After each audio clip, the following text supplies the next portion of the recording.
Buttati in mare, Pedro. No, voy a sacar la espuma.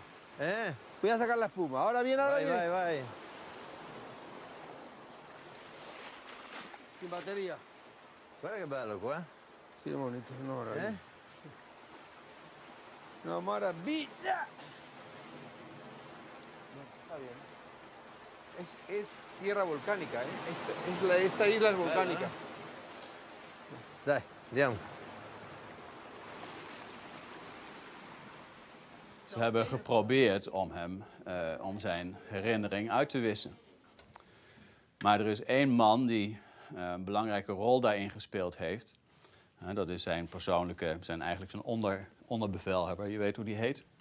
Marcus Antonius, hè? Hé, Marcus. Kennen we die niet ergens van? Het evangelie van meneer Marcus. Heeft het verband? Vraagteken, vraagteken. Ja, hè? Caesar was de op aarde verschenen zoon van God. Die Leiche von Caesar wurde verbrannt und Jesus wurde gekreuzigt. Aber das Wort ist identisch. Nur hat eben im Lateinischen und im Griechischen unterschiedliche Bedeutung. Dieses griechische Satz hätte man ins Englische nicht mit they also which pierced him, sondern man hätte übersetzen sollen mit and they also which stabbed him. Sie haben ihn durchstochen, sagte der Grieche, und der Lateiner, sie haben ihn erdolcht. The betrayals of Caesar and of Christ are both announced with a kiss. Und dann im Evangelium unten auch ein Signal, ein Token. A passage in the Quran also sheds a completely different light on the origin of the crucifixion. Das ist eine Koranstelle. Sie haben ihn nicht gekreuzigt, aber es wurde ihnen so gezeigt, so dass es so aussieht. Ja? In manchen Übersetzungen steht, es wurde ihnen ein Scheinbild gezeigt. Und er spricht hier gerade von den Christen, ja? They differ, ja? Und hier, und they are only in a doubt about it. Also die haben Zweifel, ja? Und sie haben kein genaues Wissen von dem, sondern die folgen nur eine Meinung, eine Konjunktur, ja?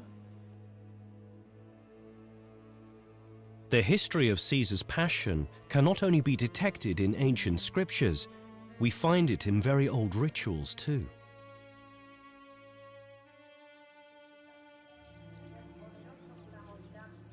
Bercianus de Aliste is a remote village near the Portuguese border.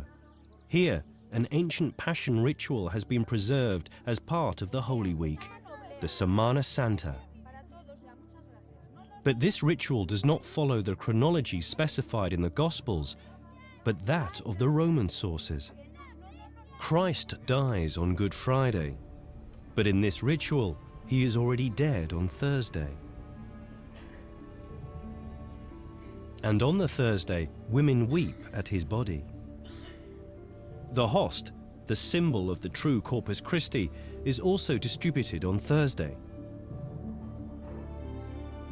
Here, even before the crucifixion, the deceased Christ is represented by a priest lying on the floor.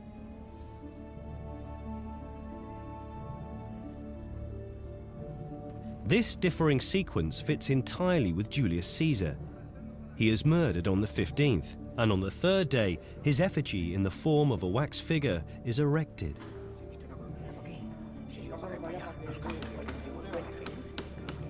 The extensive discussions repeated each year, the insistent hammering and constructing are supposed to refer to the crucifixion of Christ, but they also echo the turmoil and improvisations during Caesar's funeral.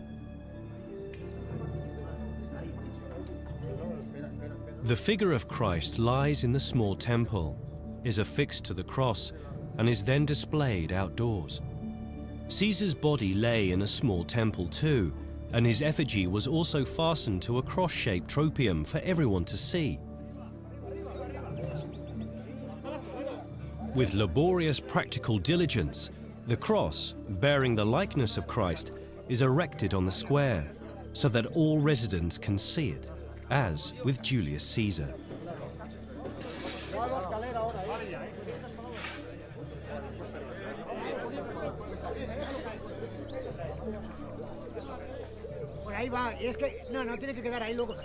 Wir haben eine der ältesten erreichbaren Rituale des Karfreitags der christlichen Liturgie.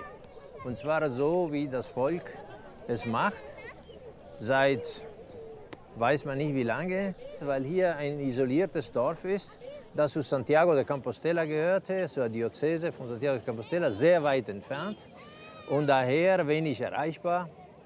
Und die Leute konnten ihre Rituale beibehalten durch die Jahrhunderte.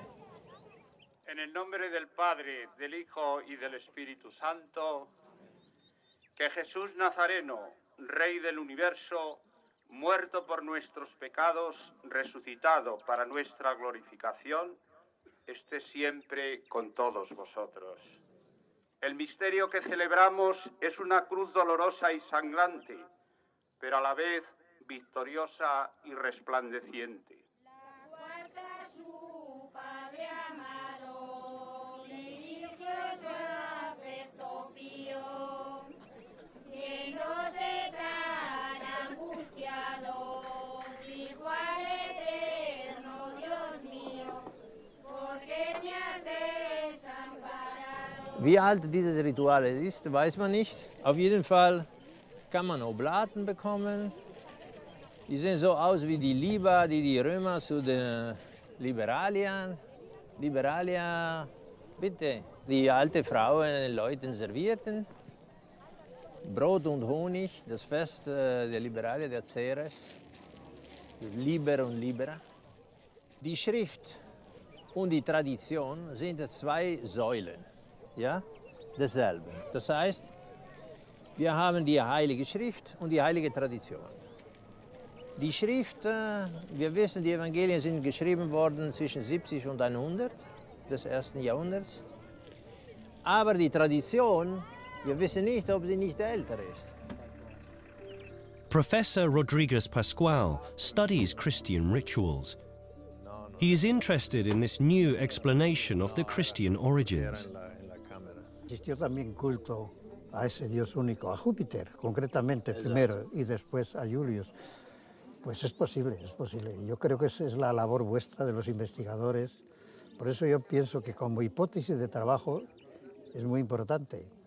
Y además porque llena un espacio que no sea, desde el punto de vista de la investigación, heurístico. Euristico, ¿no? Heurístico, es la parola, no se ha hecho nunca, ¿no? Vamos a situarnos ante Él, o mejor aún, vamos a incorporarnos a su vida para llenarnos de los frutos de salvación. Wenn wir das hier gewesen wären, zur Zeit Konstantins, dann würden wir sagen, das ist das christliche Ritual. Aber wenn wir hier gewesen wären, sagen wir mal im Jahr 10 vor Christi Geburt, als Christus noch nicht geboren war, und wir hätten dasselbe gesehen, wenn sich das auch da abgespielt hätte, dann hätte es ausgesehen, die Bauern von hier hätten gesagt, aha, das ist das Bausetzungsritual von Caesar, weil alle Elemente und Requisiten, die sind auch anwesend.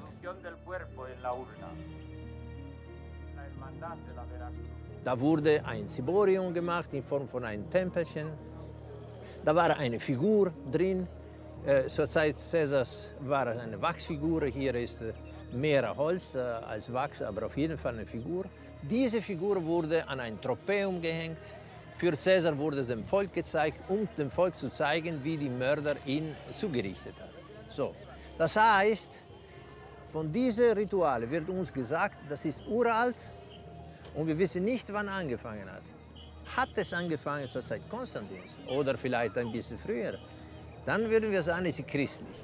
Aber hätten wir dasselbe gesehen vor Christus, dann hätten wir gesagt, das ist das Beisetzungsritual Caesar. Das heißt, wir sind in der Situation, die der deutsche Theologe Ethelbert Stauffer in den 50er Jahren beschrieben hat. Er hat gesagt, Achtung, die Osterliturgie, insbesondere die Karfreitagsliturgie, die folgt nicht dem Evangelium, sondern folgt dem Beisetzungsritual Caesars.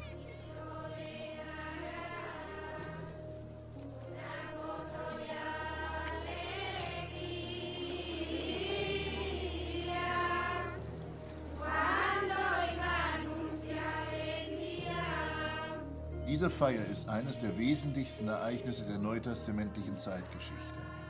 Klageritualien für leidende und sterbende Götter hat es im antiken Orient seit jeher gegeben.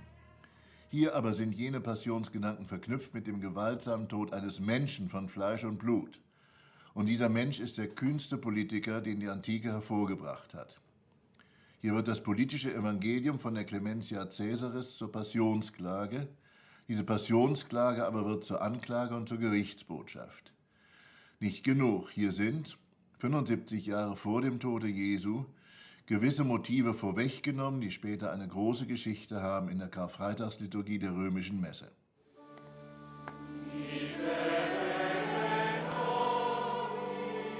Regarding the Pope, one also recognizes elements that refer to Caesar. Both Julius Caesar and the Pope bear the title Pontifex Maximus, the greatest builder of bridges. And just like Caesar, the popes too were carried in a sedan until the middle of the 20th century. The three images of seashells on his garment refer to Venus, Caesar's divine mother. The original form of the crozier, the pastoral staff, dates back to Caesar's times as well. It's very similar to the augural staff of Mark Antony, the first high priest of the Divus Julius cult. Another salient detail are the red shoes that the Pope wears during the inauguration, which, according to the sources, were also worn by Caesar as a sign of his royal ancestry.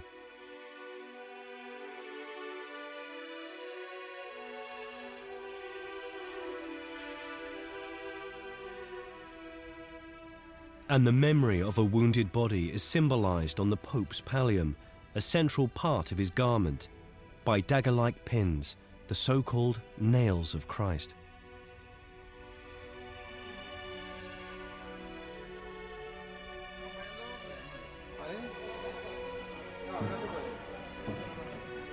Venga, vamos. Ahora, venga, vamos. Vamos ya. Otto personas. Sí, pero eso mañana lo hacemos bien. Venga, ahora hacemos solo la posición. Sí, sí, venga, sí. Va así, vamos. Va muy bien. Giramos, eso es. Y lo llevamos, eso es. Este es el elemento, ya está. Esto con este elemento vale. Sí. Perfecto, ya lo ponemos ahí. Perfecto, ya está. Marco Antonio, te quedas ahí ad caput, en la cabeza te quedas, perfecto, muy bien. Adesso mettiamo su il trofeo con veste.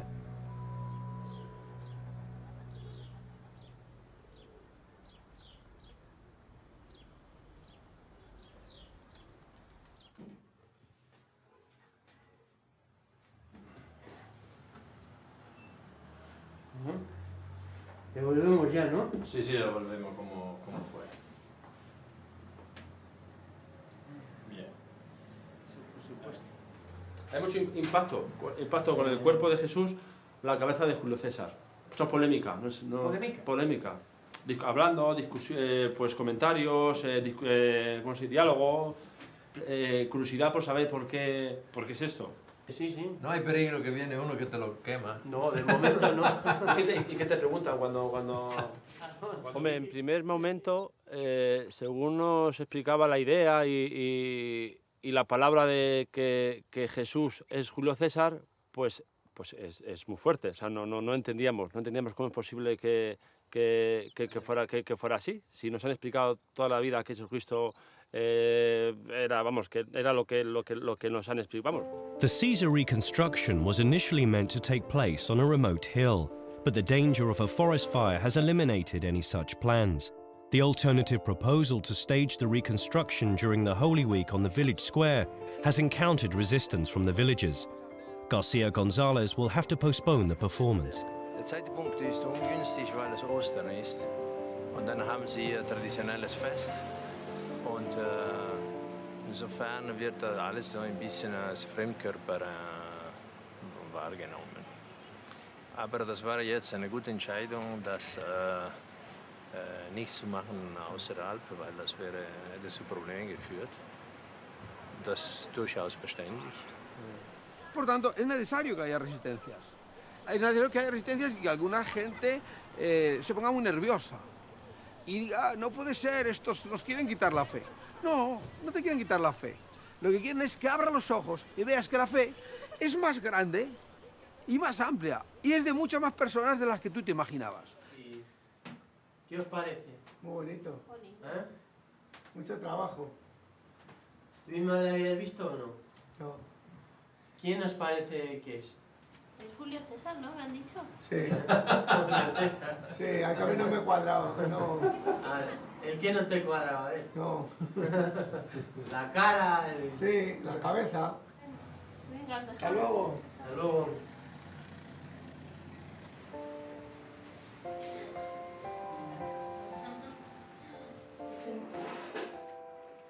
The linguist is preparing for a congress with the topic, Did Jesus really exist as a person? Das, was vorhin angesprochen haben. Until today, there is no convincing scientific proof of Jesus as a historical figure. Diese zwei Orte, die sind bekannt, dass Caesar an diese beiden waren, als nach oben ging. Ja? Hier Kleopatra, da Veni Vidi Vici und hier Tiros und Sidon. So.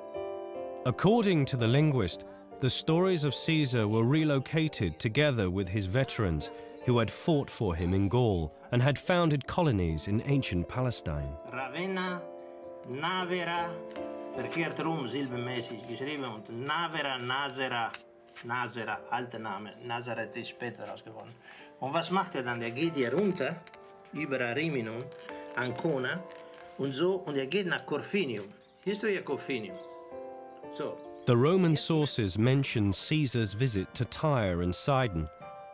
The two cities do appear in the earliest gospel, but were faded out and displaced in later Christian writings. Und da sich alles hier abspielen soll und man lässt sozusagen von Gallien nach Galiläa bringen und das hier alles hier rum abspielen, dann sieht man, dass Tiros und Sidon viel zu weit vom Schuss sind.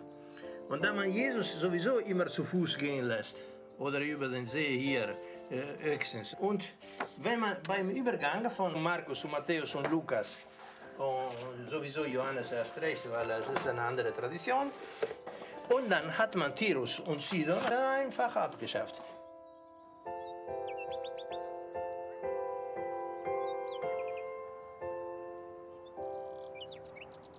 Bien, y sin más, le damos el mismo tiempo a Francesco Carotta para que exponga su teoría.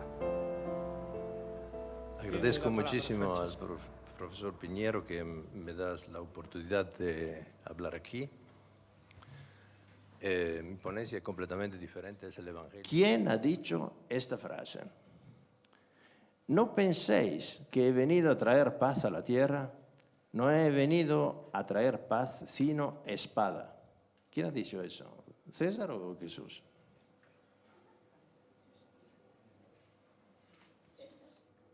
Repito, no penséis que he venido a traer paz a la tierra. No he venido a traer paz sino espada.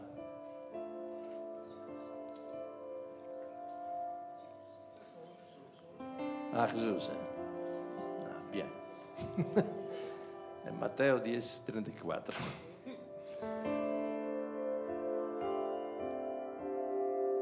César venía de Ravenna, pasó el Rubicón y aquí hay Ager Gallicus. Y la siguiente, ¿veis? Ager Gallicus es importante. Hasta el empiezo de la vía flamínica es todo Ager Gallicus, ¿no? Y por eso el mar enfrente es el mar de la Galia, que no sabemos, pensemos la Galia es la Francia. Pero aún así, la dificultad a mí me parece que su hipótesis nos sumerge en un mar di dudas tan total. Ho fatto pericope per pericope. Non ho trovato niente in Marco che non si trova in Mutatis Mutandi in Cesare. E quando ho trovato qualcosa, si trova in Ottaviano, l'altro Cesare. Y que el Evangelio de Marcos utiliza la vida de Césaris, pero de Julio, de Asinio Polión. A mí me parece una hipótesis, vamos, verdaderamente fantasiosa. ¿Por qué?